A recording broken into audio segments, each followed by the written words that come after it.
Hello friends, daily current affair programme में आप सभी का स्वागत है। आज हम लोग शुरू करते हैं आज के जो क्वेश्चंस हैं उनको। तो पहला क्वेश्चन आपके सामने, पहला क्वेश्चन है कि किस पेमेंट बैंक ने हाल ही में एमएसएमई के लिए सुरक्षा सैलरी अकाउंट नामक सेवा शुरू की है। सबसे पहले तो पेमेंट बैंक आ रहा है, इसके अंदर वो क्या चीज़ है, और एमएसएमई जा रही है वो क्या चीज़ है। तो देखिएगा, पेमेंट बैंक जो है ये कॉन्सेप्ट इंडिया के अंदर 2016 के बाद आया है। 2016 के आसपास जो है इंडिया के अंदर ये कंसेप्ट आया है पेमेंट बैंक का। ये एक नचिकेत मोर कमेटी बनी थी एक्चुअल में। पेमेंट बैंक जो है वो नचिकेत मोर समिति जो है, नचिकेत मोर समिति, इनकी सिफारिश पर जो है शुरू किए गए थे पेमेंट बैंक का सिस्टम। और 2017 के अंदर जो है 2017 में पहला भारतीय एयरटेल बैंक जो है, जिसको बाद में एयरटेल पेमेंट बैंक के नाम से जाना गया, तो भारतीय एयरटेल के द्वारा जो 2017 के अंदर शुरुआत हो गई थी पेमेंट बैंक से, जो एयरटेल पेमेंट बैंक के नाम से है। तो नचिकेत मोर कमेटी के सिफारिश के आधार पर जो है पेमेंट बैंक का सिस्टम किया गया। पेमेंट बैंक जो है डिपॉजिट ले सकते हैं, इसके अलावा एटीएम कार्ड भी दे सकते हैं, बट वो क्रेडिट कार्ड और लोन जैसी सुविधाएं नहीं दे सकते हैं। पेमेंट बैंक जो है इसका ये थोड़ा सा ध्यान रखना है आपको। क्या है, एटीएम कार्ड दे सकते हैं, डिपॉजिट ले सकते हैं, लेकिन डिपॉजिट एक लिमिट है, जैसे कि 1 लाख 5 लाख मैक्सिमम, अभी शायद 5 लाख रुपए लिमिट है उनका। तो वो कम ज़्यादा किया जा सकता है, उसको बढ़ाया भी जा सकता है, कम किया जा सकता है। Government according to regulation act जो है 1949 उसके अकॉर्डिंग ये चलते हैं। तो इसके लिए लोन और जो क्रेडिट कार्ड है ये प्रोवाइड नहीं करवा सकता है पेमेंट बैंक, ये आपको ध्यान रखना है। क्लियर। इसके अलावा जो है 2017 में आपका एयरटेल पेमेंट बैंक शुरू हो गया था। दूसरी चीज आ रही है एमएसएमई। ये क्या है? ये जो medium small, micro small and medium industries जो है आपके एंटरप्राइजेज है, उनके लिए यूज होता है माइक्रो स्मॉल एंड मीडियम, उनके लिए यूज करते हैं हम लोग टर्म ये एमएसएमईज, ठीक है ना, माइक्रो स्मॉल मीडियम एंटरप्राइजेज, ठीक है, ये होता है एमएसएमईज। तो इनके लिए गवर्नमेंट ने क्या निर्धारित कर रखी है डेफिनेशन, थोड़ा सा आपको आइडिया होना चाहिए। एमएसएमई जो है वो भारत की जीडीपी में 29% के आसपास का जो हिस्सा जो है वो एमएसएमई सेक्टर का है, भारत के कुल जो आपका जीडीपी है उसके अंदर, ये बात आपको ध्यान रखना है। दूसरा क्या है, इसका एमएसएमईज के अंदर जो मैन्युफैक्चरिंग और सर्विस सेक्टर है, पहले दोनों का अलग अलग से एक तरह से बताया गया था कि कितना टर्नओवर होना चाहिए, कितना इन्वेस्टमेंट होना चाहिए, उसके अकॉर्डिंग उसको उस सेक्टर में डाला जाएगा। लेकिन वर्तमान में जो है वो कंपोजिट है, दोनों का एक साथ ही है। तो इसमें क्या एरिया निर्धारित कर रखा है, माइक्रो कौन होगा, माइक्रो वो होगा, माइक्रो इंडस्ट्री कौन सी होगी जिसका 1 करोड़ इन्वेस्टमेंट है, चाहे वो सर्विस सेक्टर की है और चाहे वो आपकी मैन्युफैक्चरिंग सेक्टर की। इन्वेस्टमेंट कितना होना चाहिए, 1 करोड़। इसके अलावा या फिर टर्नओवर जो है वो 5 करोड़ हो, जो टोटल टर्नओवर है ईयर का वो 5 करोड़ हो, या फिर इन्वेस्टमेंट उसका 1 करोड़ हो, तो वो आ जाएगा आपका माइक्रो इंडस्ट्री के अंदर। ये ध्यान रखना है, माइक्रो एंटरप्राइज के अंदर वो चीज आ जाएगी। इसके अलावा जिसका 10 करोड़ इन्वेस्टमेंट है और 50 करोड़ टर्नओवर है, वो आ जाएगी स्मॉल इंडस्ट्रीज के अंदर। स्मॉल में कौन आएगी, जिसका 10 करोड़ इन्वेस्टमेंट है या फिर 50 करोड़ का टर्नओवर है, ठीक है। ये टर्नओवर लिख रहा हूं मैं नीचे की तरफ वाला, तो ये आपको ध्यान रखना है। मैं मिटा के एक बार कर देता हूं। ये जो नीचे वाला है ये, ठीक है, ये जो है ये आपका टर्नओवर है और ये इन्वेस्टमेंट है, ठीक है। तो या तो इन्वेस्टमेंट हो इतनी या टर्नओवर हो इतना, दोनों में से। इसके अलावा तीसरी जो आती है स्मॉल इंडस्ट्रीज के, मीडियम के अंदर जो है माइक्रो स्मॉल एंड मीडियम, तो मीडियम इंडस्ट्रीज कौन सी आएगी, उनके लिए कितना होना चाहिए, उनके लिए 50 करोड़ या फिर 250 करोड़ का टर्नओवर हो। दोनों में से कोई चीज है तो कोई दिक्कत नहीं है। 50 करोड़ या 250 करोड़ जो है ये इन्वेस्टमेंट है और टर्नओवर है, तो वो आपकी मीडियम इंडस्ट्री, मीडियम एंटरप्राइज कहलाई जाएगी। तो जो है लघु, स्मॉल और मध्यम उद्योग जो है वो ये 3 कैटेगरिया बना रखी है गवर्नमेंट ने। तो स्पेसिफिकेशन कई बार आपसे क्या पूछा जा सकता है कि लघु उद्योग के लिए, माइक्रो जो है इंडस्ट्री के लिए कितना इन्वेस्टमेंट होना चाहिए, तो 1 करोड़ रुपए, स्मॉल के लिए 10 करोड़ और मीडियम के लिए 50 करोड़। टर्नओवर वाली बात बहुत ही रेयर पूछी जाएगी, लेकिन फिर भी अगर पूछा जाता है तो थोड़ा सा आइडिया आपको होना चाहिए कि टर्नओवर का भी क्या बात है, ठीक है। इसके अलावा बात कर रहे थे हम लोग पेमेंट बैंक के बारे में, तो ये कौन से पेमेंट बैंक के द्वारा जो है सुरक्षा योजना जो है अभी कि शुरू की गई है, तो ये पूछा गया था सुरक्षा सैलरी अकाउंट जो है नामक, ये एमएसएमई सेक्टर के लिए किया गया है कि इसके थ्रू जो है जो भी वर्कर्स काम कर रहे हैं इस सेक्टर के अंदर उनके डायरेक्ट जो उनके अकाउंट में सैलरी चली जाएगी और वो इससे पेमेंट बैंक से जो है कभी भी किसी भी वक्त अपना पैसा निकाल सकते हैं। तो ये इसलिए शुरू किया गया है और एयरटेल पेमेंट बैंक के द्वारा इसकी शुरुआत की गई है। कौन से पेमेंट बैंक के द्वारा? एयरटेल पेमेंट के बैंक के द्वारा शुरुआत की गई है। इसके अलावा अगर बात करें तो नई दिल्ली में एयरटेल पेमेंट बैंक का हेडक्वार्टर है। हेडक्वार्टर कहाँ पर है इसका? न्यू दिल्ली, ठीक है। इसके अलावा इसके MD एंड CEO है अनुब्राता विश्वास। अनुब्राता विश्वास जो है वो इसके प्रेजेंट टाइम पर MD और CEO है, तो ये बात भी ध्यान होनी चाहिए। अनुब्राता विश्वास और नई दिल्ली में हेडक्वार्टर है ये पेमेंट बैंक। क्लियर है? पेमेंट बैंक क्या होता है, MSMEs के अंदर कौन आता है, ये तमाम चीजें आपको क्लियर हो गई होगी और इसका सही आंसर क्या हो गया? B आपका एयरटेल पेमेंट बैंक के द्वारा ये शुरू किया गया है। क्लियर? तो चलते हैं नेक्स्ट क्वेश्चन पे। अगला क्वेश्चन आपका, हाल ही में कौन अमेरिकी सैन्य अकादमी से ग्रेजुएट होने वाली प्रथम या पहली सिख महिला बनी है? इनमें से कौन है जो पहली सिख महिला है जो अमेरिकन सैन्य अकादमी से ग्रेजुएट होने वाली है? तो कौन है वो? तो देखिएगा, अमेरिकन सैन्य अकादमी से ये सीधा फैक्चुअल क्वेश्चन है। अनमोल नारंग जो है, अनमोल नारंग जो है वो पहली महिला है, जो पहली सिख महिला है जो कि वहां से ग्रेजुएट हुई है सैन्य अकादमी से। ये ध्यान रखना आपको, ये भारतीय मूल की सिख महिला है तो इसलिए थोड़ा सा चर्चा में था। आपको पता होना चाहिए कि अमेरिका के अंदर इसके दादाजी जो है वो इंडियन आर्मी के अंदर थे किसी टाइम से, तो इंडियन ओरिजिन, ऐसे लोग क्या कहलाते हैं? PIOs कहलाते हैं, person of Indian origin. PIOs क्या होते हैं? जो ऐसे व्यक्ति जो किसी जमाने में भारत के साथ उनका संबंध रहा है, उसके दादा परदादा कोई भी, तो वो आज वर्तमान में अमेरिका में रह रहे हैं या किसी भी देश में रह रहे हैं दूसरे देश में, वो आज भारत के लिए PIO है, पर्सन ऑफ इंडियन ओरिजिन, यानी उनका ओरिजिन मूल कहाँ से है? भारत से है। तो उस प्रकार से जो आपको ध्यान रखना है कि पहली सिख महिला बनी है तो वो है अनमोल नारंग, अमेरिकी सैन्य अकादमी से। सीधा फैक्चुअल क्वेश्चन है, D करेक्ट आंसर हो जाएगा। इसके साथ नेक्स्ट क्वेश्चन, अगला क्वेश्चन है, हाल ही में कौन नासा की स्पेस फ्लाइट प्रोग्राम की पहली महिला बनी है? पहली महिला प्रमुख कौन बनी है नासा के आपके स्पेस फ्लाइट प्रोग्राम की? ये बात पूछ रहा है, ठीक है। तो नासा के बारे में आपको पता होगा। इससे पहले मैं सीधा डायरेक्ट इसका आंसर बता देता हूं आपको। आंसर क्या है, कौन बनी है? तो वो है कैथी ल्यूडर्स। कैथी ल्यूडर्स जो है वो बनी है पहली महिला, ये आपको ध्यान रखना है। इसके अलावा इसका नासा का स्पेस फ्लाइट प्रोग्राम जो है, इसका मिशन क्या है कि 2024 तक इसको चंद्रमा पर आदमी या औरत किसी ना किसी को भेजना है, यानी ह्यूमन कोई भी, उसको 2024 तक चंद्रमा पर उतारना है, चंद्रमा पर भेजना है। ये इसका मेन जो है उद्देश्य है। इसके अलावा हाल ही में जो है नासा चर्चा में था। नासा किस लिए चर्चा में था? वो चर्चा में था अपने एक परसर्वेंस प्रोग्राम के लिए। परसर्वेंस प्रोग्राम जो था, परसर्वेंस रोवर था और इसका इनजेन्युटी, ये हेलीकॉप्टर है, ये नासा हेलीकॉप्टर, ये नासा मिशन के अंदर जो है इंजेन्युटी हेलीकॉप्टर, ये मिशन जो है इन्होंने मून पर भेजा था। परसेवरेंस जो है रोवर था इसके अंदर और इंजेन्युटी हेलीकॉप्टर था, ये मून पर इन्होंने भेजा है। जिससे क्या होगा कि मार्स पर भेजा इन लोगों ने, किस लिए? ये चीज़ का खोज करने के लिए कि वहाँ पर एटमॉस्फेरिक चीज़ें और इसके अलावा जो है वहाँ पर उस चट्टान वगैरह, वहाँ की रॉक स्ट्रक्चर है उसके बारे में स्टडी करने के लिए, तमाम चीज़ों के लिए इन्होंने एक मिशन भेजा है नासा ने। तो ये बहुत ज़्यादा इंपॉर्टेंट है, परसेवरेंस मिशन जो है नासा के द्वारा अभी हाल ही में। तो इसमें पूछा जा सकता है हेलीकॉप्टर किसने भेजा है, तो ये रोबोटिक हेलीकॉप्टर है कि इंजेन्युटी नाम से नासा के द्वारा भेजा गया है। तो ध्यान रखना आपको, कहीं ना कहीं ये भी पूछा जा सकता है। तो मार्स पर अभी हाल ही में एक कंट्री मैंने बताया था, होप मिशन जो है मार्स के लिए पहला होप मिशन उनका, उस देश का पहला होप मिशन जो है वो कौन से देश का है? संयुक्त अरब अमीरात जो है, UAE का पहला मार्स मिशन होप भी अभी लॉन्च कर रहे हैं वो लोग। तो ये भी आपको ध्यान रखना है, ठीक है।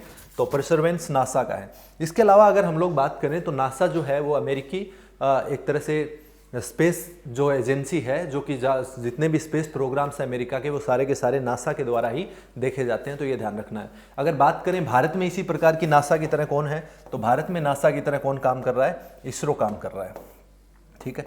जैसे नासा है उसी प्रकार इंडिया में कौन है, इसरो है, Indian Space Research Organisation ISRO. ठीक है, इसरो जो है उसकी स्थापना कब हुई थी, 15 अगस्त 1969 को, 1969 के अंदर। और इनके पिता किसको कहा जाता है, विक्रम साराभाई जो है इंडियन स्पेस प्रोग्राम के एक तरह से हम लोग कह सकते हैं कि फादर है विक्रम साराभाई जी। और 15 अगस्त जो है 1969 को इसकी स्थापना हो गई थी। नासा की स्थापना की अगर बात करें तो नासा की स्थापना 1958 में हो गई थी। नासा का हेडक्वार्टर पूछे आपसे तो कहाँ है, वाशिंगटन डीसी। वाशिंगटन डीसी के अंदर नासा का हेडक्वार्टर है। लेकिन अगर पूछे इसरो का हेडक्वार्टर तो इसरो का हेडक्वार्टर कहाँ पर है, बेंगलुरु के अंदर जो आपका इसरो का हेडक्वार्टर है। ठीक है, बेंगलुरु में या बेंगलोर में इसरो का हेडक्वार्टर है, ये बात आपको ध्यान रखनी है। इसके अलावा अगर बात करें हम लोग कि जो नासा है इसकी फर्स्ट सैटेलाइट कौन सी थी, नासा की फर्स्ट सैटेलाइट थी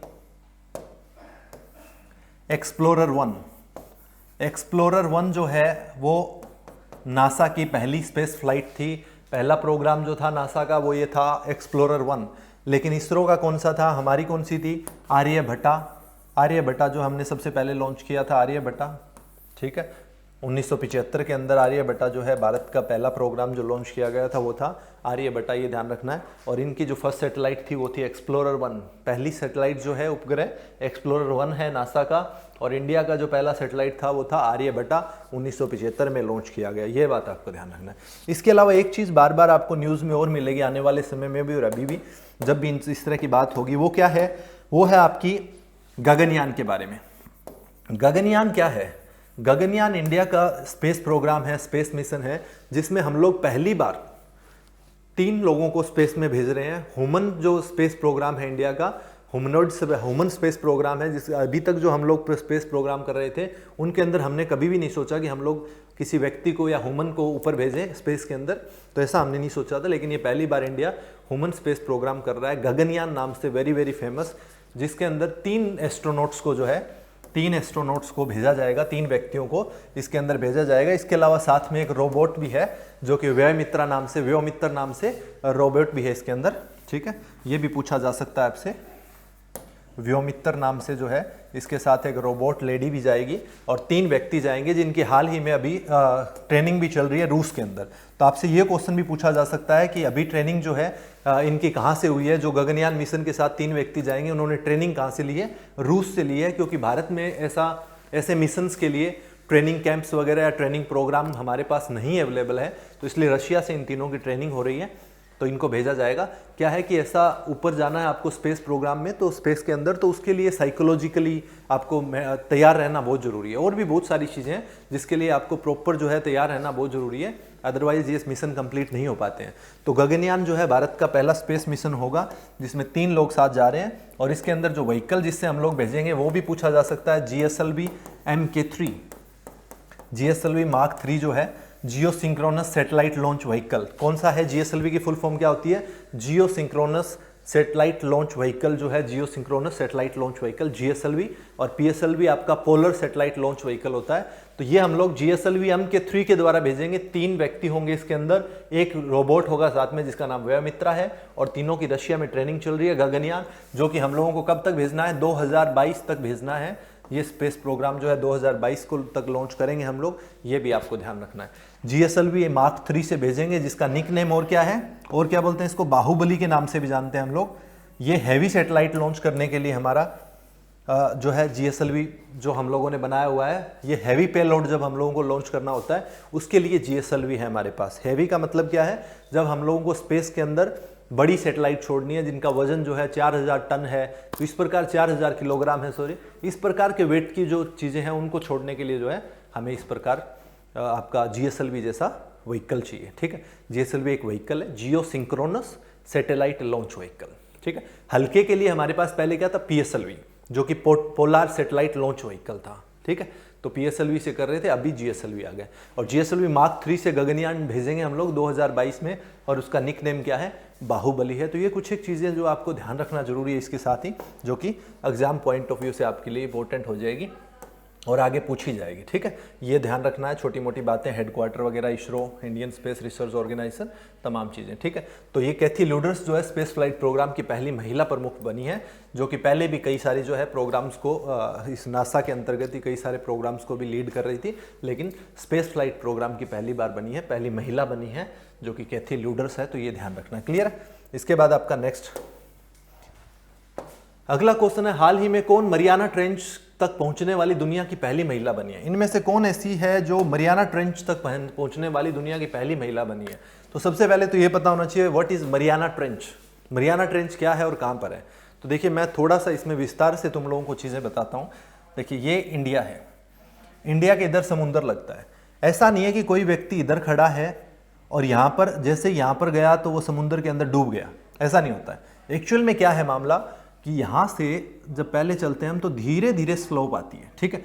तो ये समुंदर का जो स्ट्रक्चर है इसको थोड़ा सा समझना है, इस प्रकार से होता है।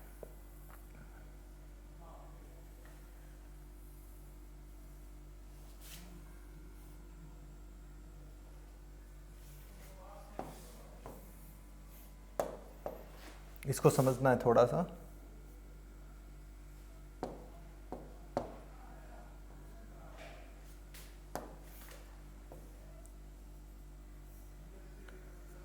ठीक है, इस प्रकार से ये चीजें होती है, क्लियर। अब इसमें क्या है, देखो ये बीच में पानी है, मान लो ये समुंदर है आपका, महासागर है ये इसके अंदर जो है यहाँ पर पानी है पूरा का पूरा, राइट।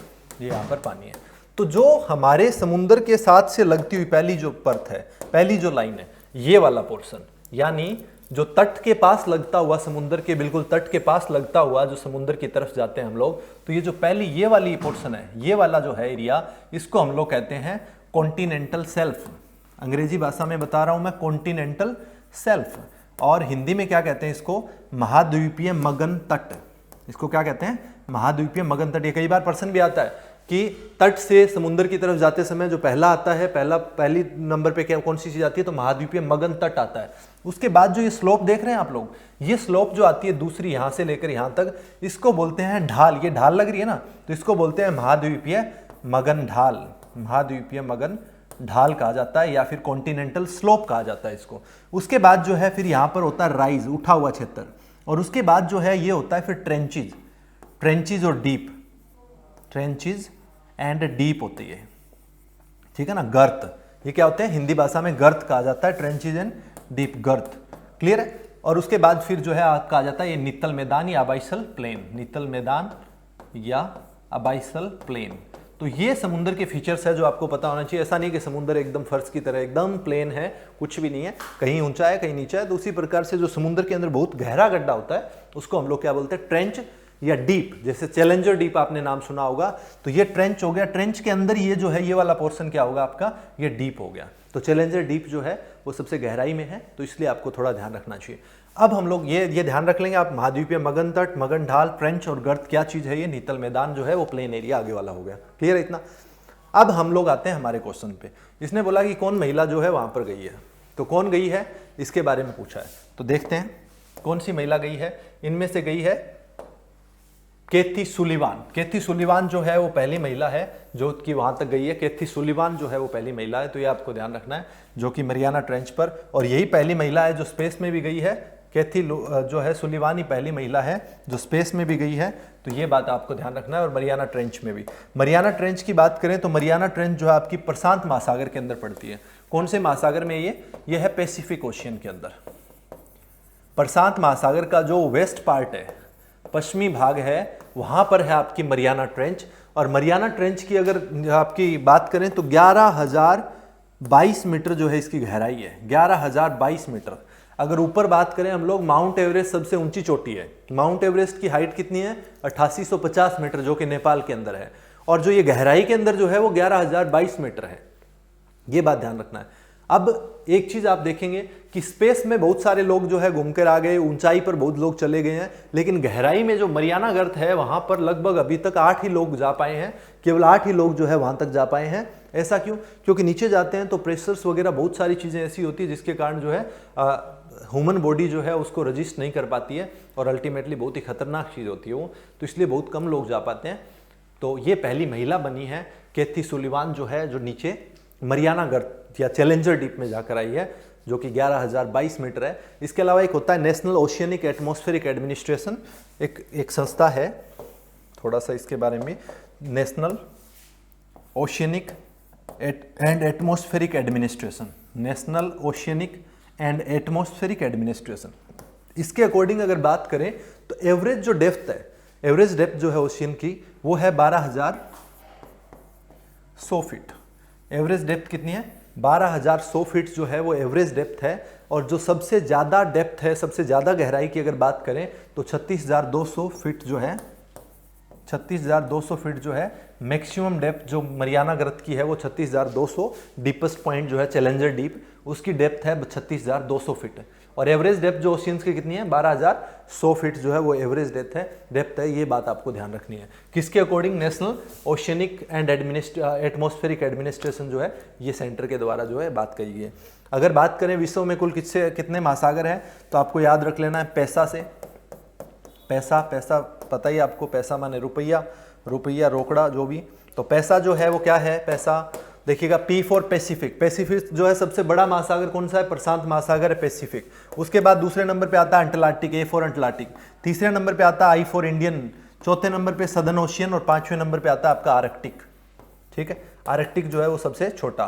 पहला प्रशांत महासागर सबसे बड़ा, A फॉर अंटार्कटिक। दूसरे नंबर पे इंडियन ओशियन, तीसरे नंबर पे सबसे बड़ा, चौथे नंबर पे सदर्न ओशियन या दक्षिण महासागर, और पांचवें नंबर पे आर्कटिक ओशियन जो है आपका सबसे बड़ा है। तो ये सीक्वेंस भी है और आपको महासागरों के नाम भी याद रह जाएंगे। ठीक है, तो इतनी सारी इन्फॉर्मेशन मैंने आप लोगों के साथ शेयर की है, सारी की सारी आपको क्लियरली याद होनी चाहिए, पता होना चाहिए, क्योंकि इसमें से सब में से क्वेश्चन बनता है। और किस प्रकार से क्वेश्चन बनता है मैंने बताया आपको। महासागर का सीक्वेंस भी पूछा जा सकता है। इसके अलावा जो है मरियाना गर्त पूछा जा सकता है, कौन से महासागर में है। तो मरियाना ट्रेंच आपकी प्रशांत महासागर के अंदर है, फिलीपींस के पूर्व की तरफ पड़ती है, जापान के नीचे की तरफ पड़ती है। तो वो है वहाँ पर आपकी प्रशांत महासागर में मरियाना गर्त। और उसी में है चैलेंजर डीप, जो कि सबसे गहरा भाग है नीचे गहराई के अंदर अगर जाके देखें तो हम लोग। ठीक है, और उसमें जाकर आई है कैथी सुलिवान जी। क्लियर है। इसके अलावा मैंने आपको एक चीज़ बताई, महाद्वीपीय मगनधट, मगन ढाल और इन चीज़ों के बारे में, और नीतल मैदान आदि के बारे में आपको बताया। तो ये भी आपको ध्यान रखना है। क्लियर है। तो इसका आंसर आपको पता लग गया है क्या है भी? कैथी सुलिवान जो है करेक्ट आंसर हो गया। नेक्स्ट क्वेश्चन, अगला क्वेश्चन है आपका, किस राज्य की सरकार ने हाल ही में बाल मजदूरों को शिक्षित करने हेतु बाल श्रमिक विद्या योजना शुरू की है? कौन से राज्य की सरकार ने ये योजना शुरू की है, बाल श्रमिक विद्या योजना? तो देखिएगा ये योजना जो है ये शुरू की गई है उत्तर प्रदेश सरकार के द्वारा। उत्तर प्रदेश सरकार के द्वारा ये पहल की गई है कि कोई भी बच्चा जो है बाल श्रम ना करे, कोई भी जो है चाइल्ड लेबर ना करे। इसको चीज़ को प्रोत्साहन देने के लिए कि ज़्यादा से ज़्यादा बच्चे पढ़ सके और वो बाल श्रमिक ना बने, इस चीज़ के लिए ये योजना शुरू हुई है उत्तर प्रदेश सरकार के द्वारा। इस योजना में क्या है कि जो भी बाल श्रमिक है अभी, और वो अगर मेन स्ट्रीम में आते हैं, पढ़ाई शुरू करते हैं, तो उनको अगर बॉयज़ है तो 1,000 रुपये प्रति महीना मिलेगा, और गर्ल्स है तो 1,200 रुपया प्रति महीना इनको दिया जाएगा। बॉयज़ है तो इतना और गर्ल्स है तो इतना। ठीक है। इसके अलावा उनके जो घर परिवार वाले हैं उनको, यानी पेरेंट्स को भी जो है जितनी भी गवर्नमेंट सुविधाएं हैं उन सब में बेनिफिट दिया जाएगा, उन सब का लाभ उठा सकते हैं वो लोग। तो ये तमाम चीज़ें भी। इसके अलावा अगर वो 9वीं 8वीं 9वीं 10वीं ऐसी क्लासेज अगर पास करते हैं तो उनको अलग से 6,000 रुपया जो है अलग से भी दिया जाएगा। तो ये भी प्रावधान है इसके अंदर, समझ पा रहे हैं। तो उस कंडीशन में अगर ये क्लासेज अगर वो पास करते हैं 8वीं 9वीं 10वीं तो 6,000 रुपये अलग से भी दिए जाएंगे। लेकिन इसके अंदर भी क्या है, अगर बॉय है तो 1,000 रुपये प्रति माह और गर्ल है तो 1,200 रुपये प्रति माह भी उनको दिया जाएगा। देखिएगा क्या है, जितनी भी स्कीम्स की गई है अभी तक लॉन्च, अगर आप इस प्रकार की पेचीदा मामलों में अगर आप इकोनॉमिकली हेल्प करते हो तभी वो काम कर पाती है कहीं ना कहीं, अदरवाइज वो स्कीम बन के रह जाती है। इसलिए गवर्नमेंट ने जो है 2000 के आसपास जो बाल श्रमिकों को एक बार शुरू में ये कोशिश की है, तो बाकी धीरे धीरे करके आगे बढ़ते हुए बाकी के लोगों के लिए भी इंप्लीमेंट की जाएगी, शुरू में 2000 के लिए। ठीक है, तो ये ध्यान रखना है, उत्तर प्रदेश गवर्नमेंट की ये स्कीम है। और उत्तर प्रदेश के अभी चीफ मिनिस्टर कौन है, यू नो वेरी वेल, कौन है, योगी आदित्यनाथ जी। और गवर्नर कौन है, आनंदीबेन पटेल। आनंदीबेन पटेल जो है वो राज्यपाल है उत्तर प्रदेश की, ये आपको ध्यान रखना है। क्लियर है। तो इसके साथ जो है नेक्स्ट क्वेश्चन आपका, किस राज्य की सरकार ने हाल ही में पंचवटी योजना की शुरुआत की है? पंचवटी योजना जो है इसकी शुरुआत किस राज्य की सरकार ने की है? तो देखिएगा पंचवटी योजना हिमाचल प्रदेश सरकार ने शुरू की है। हिमाचल प्रदेश गवर्नमेंट ने जो वृद्ध लोग हैं, जो एज ओल्ड लोग हैं, वृद्ध लोग जो है, उनका ख्याल रखते हुए उनके लिए पार्क, यानी पार्क जो होते हैं जिसमें बैठकर वो आराम कर सके, टहल सके, इसके अलावा उद्यान, पार्क्स और गार्डन्स जो है बनाने की कोशिश की है। पार्क व उद्यान या गार्डन जो है बनाने की उन्होंने बात की है। तो ये वृद्ध लोगों के लिए है, ताकि वो लोग जो है ग्रामीण क्षेत्र के अंदर, शहरों के अंदर तो फिर भी मिल जाते हैं, लेकिन ग्रामीण क्षेत्र में ये कार्य शुरू किया जाएगा, जिसमें पहले वित्तीय वर्ष के अंदर 100 जो पार्क बनाने की बात की गई है। 100 पार्क्स होंगे पहले वित्तीय साल के अंदर, जिससे कि जो ग्रामीण क्षेत्र में जो लोग हैं, वृद्ध लोग स्पेशली जो है, वो उसमें टहल सके, बात कर सके, बैठ सके खुली हवा के अंदर, शांत वातावरण के अंदर। तो ये चीज़ इसके लिए शुरू की गई है हिमाचल प्रदेश गवर्नमेंट के द्वारा, जो कि अपने आप में एक बहुत अच्छी पहल है, इसको हम लोग ये कह सकते हैं, क्योंकि वृद्ध लोगों का ख्याल रखना बहुत ज़रूरी है। आजकल बड़ी समस्याएं आ रही है उनके सामने, क्योंकि जब बच्चे बड़े हो जाते हैं तो वो आसरा उनको बच्चों की तरफ नहीं रहता है। बच्चे इस चीज़ को भूल जाते हैं कि ये हमारी ड्यूटी भी बनती है और हमें ऐसा करना चाहिए कि उनके साथ अच्छा बर्ताव करें और उनकी देखभाल करें। इस उम्र के अंदर उनका कोई नहीं है, बट इस चीज़ को कई बार भूल जाते हैं बच्चे, तो उसके बाद जो है बहुत सारी समस्याएं आती हैं। तो इसलिए गवर्नमेंट कहीं ना कहीं इन चीज़ों पर बहुत ज़्यादा ध्यान दे रही है आने वाले समय में। तो उसी में से एक है पंचवटी योजना, जो कि हिमाचल प्रदेश गवर्नमेंट के द्वारा शुरू की गई है। और हिमाचल प्रदेश के चीफ मिनिस्टर कौन है अभी? जयराम ठाकुर जी चीफ मिनिस्टर है, ये बात ध्यान रखना है। और हिमाचल प्रदेश के राज्यपाल कौन है, ये आप कमेंट सेक्शन में लिख के मुझे बताइएगा कि वर्तमान में हिमाचल प्रदेश के राज्यपाल कौन है। राइट, हम वेट कर रहे हैं इसका, तो इसको आप लिख के बताइएगा कौन है हिमाचल प्रदेश के राज्यपाल वर्तमान में। राइट, तो ये आपको बताना है। तो पंचवटी योजना ध्यान रख लेंगे आप। हिमाचल प्रदेश के साथ क्या बनाना है? पार्क्स व उद्यान बनाना है। पंचवटी नाम से भी पता लग रहा है, ठीक है। तो ये आपको आइडिया लग गया। नेक्स्ट अगला क्वेश्चन आपका, विश्व बाल श्रम निषेध दिवस, world day against child labour, हर वर्ष मनाया जाता है। देखिएगा, एक संस्था है ILO नाम से एक संस्था है, इंटरनेशनल लेबर ऑर्गेनाइजेशन,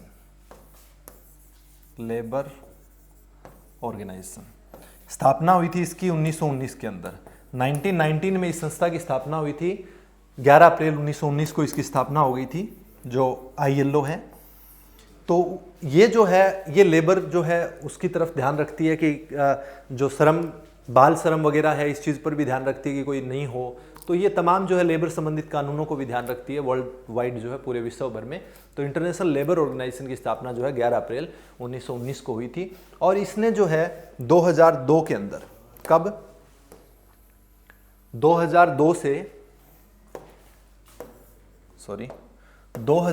से जो है बाल श्रम दिवस मनाना शुरू कर दिया। कब से मना रहे हैं बाल श्रम दिवस? कब से मनाया जा रहा है?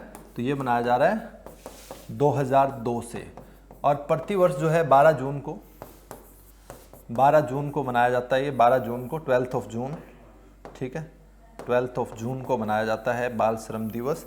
और 12 जून 2002 से इसको शुरू किया गया था और अभी 2020 में रिसेंटली बनाया गया था। देखिएगा, चाइल्ड लेबर जो है वो बहुत बड़ा मुद्दा है आज के दिन, इसमें कोई संदेह नहीं है। और चाइल्ड लेबर को रोकने के लिए हमारे संविधान में भी व्याख्या की गई है। तो कई बार क्वेश्चन पूछता है कि संविधान में बच्चों की मजदूरी या बच्चों को जो है चाइल्ड लेबर को रोकने के लिए कहाँ, कौन से अनुच्छेद में जिक्र किया गया है। तो इस प्रकार से भी क्वेश्चन पूछा जाता है। तो हम दोनों ही बातें कर लेते हैं। पहले बात कर लेते हैं 2020 का, जो ये चाइल्ड डे मनाया गया था। तो इसके लिए क्या है? चाइल्ड डे अगेंस्ट लेबर जो है, तो इसके लिए क्या है? थीम था 2020 का, protect children from child labour now more than ever, ठीक है। 12 जून 2020 को जो मनाया गया है, 12 जून 2020 को जो चाइल्ड लेबर डे मनाया गया है, ठीक है, उसका थीम क्या था? उसका थीम था कि प्रोटेक्ट चिल्ड्रन फ्रॉम लेबर, ठीक है, protect children from child labour, protect children from child labour, ये थीम था, ठीक है, from child labour now more than ever, now more than ever, ठीक है, ये ध्यान रखना है। ये 12 जून 2020 को बनाया गया था अभी हाल ही में। तो ILO के बारे में हम लोगों ने बात कर लिया है। इसके अलावा आपको क्या ध्यान रखना है कि चाइल्ड जो world day against child labour जो है 12 जून को मनाया जाता है। और भारत के संविधान में कहाँ उल्लेख है, मैं ये बात बताने की बात कर रहा था आपको। तो भारत के संविधान में अनुच्छेद 23 और 24 जो है वो बात करते हैं शोषण के विरुद्ध अधिकार के बारे में। भारतीय संविधान का जो भाग 3 है उसमें मौलिक अधिकार का जिक्र है। तो अनुच्छेद 23 और 24 के बारे में भी आपको थोड़ा सा ध्यान रख लेना है। अनुच्छेद 24 में ये जिक्र है कि जो कारखानों आदि में बच्चों से आप काम नहीं करवा सकते हो, श्रम नहीं करवा सकते हो, इसका उल्लेख है। ठीक है, तो ये आपका 12 जून जो है उसको आपका बाल श्रम निषेध दिवस जो है वो मनाया जाता है। क्लियर है? इसी के साथ चलते हैं नेक्स्ट क्वेश्चन में। नेक्स्ट क्वेश्चन आपका, किस देश ने हाल ही में कोरोना संक्रमितों के इलाज के लिए प्लाज्मा की ऑनलाइन उपलब्धता शुरू की है? अवेलेबिलिटी ऑफ प्लाज्मा जो है वो ऑनलाइन शुरू की है। देखिएगा, plasma collection and distribution, collection and distribution जो है उसकी ऑनलाइन अवेलेबिलिटी कर दी है, ऑनलाइन सुविधा दे दी है। ये किसने किया है, ये कौन से देश ने किया है? तो ये आपको पूछ रहा है ये किसके द्वारा किया गया है? बांग्लादेश के द्वारा किया गया है। प्लाज्मा का भारत में प्लाज्मा बैंक हम लोगों ने देखा था, कहाँ पर प्लाज्मा बैंक कहाँ बनाया? नई दिल्ली के अंदर। भारत में प्लाज्मा बैंक हम लोगों ने देखा था नई दिल्ली के अंदर। ठीक है, प्लाज्मा थेरेपी मैंने आप लोगों को बताई थी क्या होती है प्लाज्मा थेरेपी, प्रॉपरली आपको पता है भी। ठीक है, पिछली क्लास में प्लाज्मा थेरेपी पढ़े थे हम लोग। और बांग्लादेश ने क्या किया गया, ऑनलाइन पोर्टल बनाया जिसपे प्लाज्मा डिस्ट्रीब्यूट करते हैं और प्लाज्मा कलेक्ट करेंगे। ठीक है, तो इसके लिए सुविधा दी है, तो इसके बारे में पूछ रहा है बांग्लादेश ने। इसके अलावा बात करें तो बांग्लादेश का कैपिटल क्या है? बांग्लादेश की बात हो रही है तो बांग्लादेश का कैपिटल है ढाका। और बांग्लादेश कब बना था? 1971 के अंदर बांग्लादेश की स्थापना हुई है। कैपिटल है ढाका। और प्रधानमंत्री अभी बांग्लादेश की कौन है? तो शेख हसीना जी जो है वो बांग्लादेश की प्राइम मिनिस्टर है अभी। इसके अलावा बांग्लादेश और भारत के बीच में जो है फरक्का बैरेज को लेकर पानी का मामला चलता रहता है, तो ये थोड़ा सा आइडिया होना चाहिए। फरक्का बैरेज जो है उसको लेकर पानी का मसला चलता रहता है। दूसरी चीज़ जो है, बांग्लादेश और भारत के बीच में 2 ट्रेन चल रही है, एक बंधन एक्सप्रेस और एक मैत्री एक्सप्रेस। तो ये कभी भी पूछा जा सकता है, भारत और बांग्लादेश के बीच में 2 ट्रेन कौन सी चल रही है? बंधन और मैत्री। क्लियर है? बंधन एक्सप्रेस और मैत्री एक्सप्रेस। इसके अलावा जो है भारत और पाकिस्तान के बीच में कौन सी चल रही है? समझौता एक्सप्रेस चल रही है भारत और पाकिस्तान के बीच में, ये भी ध्यान रखना है। तो ये बांग्लादेश के द्वारा शुरू किया गया, इसको आप ध्यान रखेंगे। राइट, इसके बाद नेक्स्ट क्वेश्चन, अगला क्वेश्चन आपका, किस राज्य की सरकार ने हाल ही में कक्षा 5 तक के बच्चों के लिए ऑनलाइन क्लास पर प्रतिबंध लगाया है? देखिए, कोरोना के चलते हुए बच्चों को बड़ी मस्ती आ रही थी पहले तो कि हम लोग घर में बैठे हैं आराम से, मज़ा आ रहा है, स्कूल नहीं लागू है। लेकिन अभी ऑनलाइन काम देना शुरू हो रखा है, कुछ स्कूल करवा रहे हैं इस प्रकार से। लेकिन इससे क्या होता है, जो छोटे बच्चे हैं कहीं ना कहीं उनकी आंखों पर जो स्क्रीन पर बार बार देखने की वजह से और उससे कहीं ना कहीं उनकी आंखों पर इफेक्ट पड़ रहा है। इसके लिए कर्नाटक सरकार ने पेरेंट्स की कंप्लेंट आई थी, इसके लिए उनकी गुजारिश थी कि जो छोटे बच्चे हैं एटलीस्ट उनके लिए इसको बंद कर दिया जाए। तो उस बात को गवर्नमेंट ने माना और वहाँ के एजुकेशन मिनिस्टर जो सुरेश कुमार जी हैं कर्नाटक के, उन्होंने इस बात पर जो है संज्ञान लिया और जो केजी से लेकर 5th क्लास तक के बच्चे हैं, 5वीं क्लास तक के बच्चे हैं, उनके लिए ऑनलाइन क्लासेस को बंद करवा दिया। उसके ऊपर जो क्लासेस है केवल उनके लिए रही, ताकि छोटे बच्चों पर जो है इस चीज़ का असर ना पड़े, उनकी मस्ती जारी रहे। तो इसके लिए बंद करवा दिया। कर्नाटक सरकार ने ये प्रतिबंध लगाया है कक्षा 5 तक के बच्चों के लिए। ठीक है, तो ध्यान रखना है। कर्नाटक के सीएम कौन है, कर्नाटक के चीफ मिनिस्टर कौन है? तो BS येदियुरप्पा जो है, BS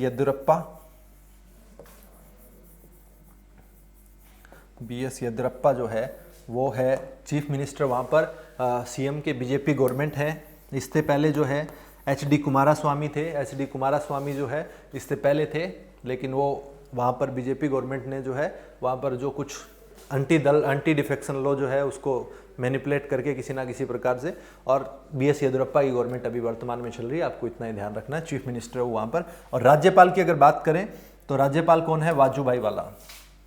वाजूभाई वाला जो है, वाजूभाई वाला, ये वहाँ पर जो है अभी राज्यपाल है। ठीक है, तो ये ध्यान रखना है। ठीक है, इसके अलावा कर्नाटक की अगर बात हो रही है तो कर्नाटक के अंदर टाइगर रिजर्व कौन सा है?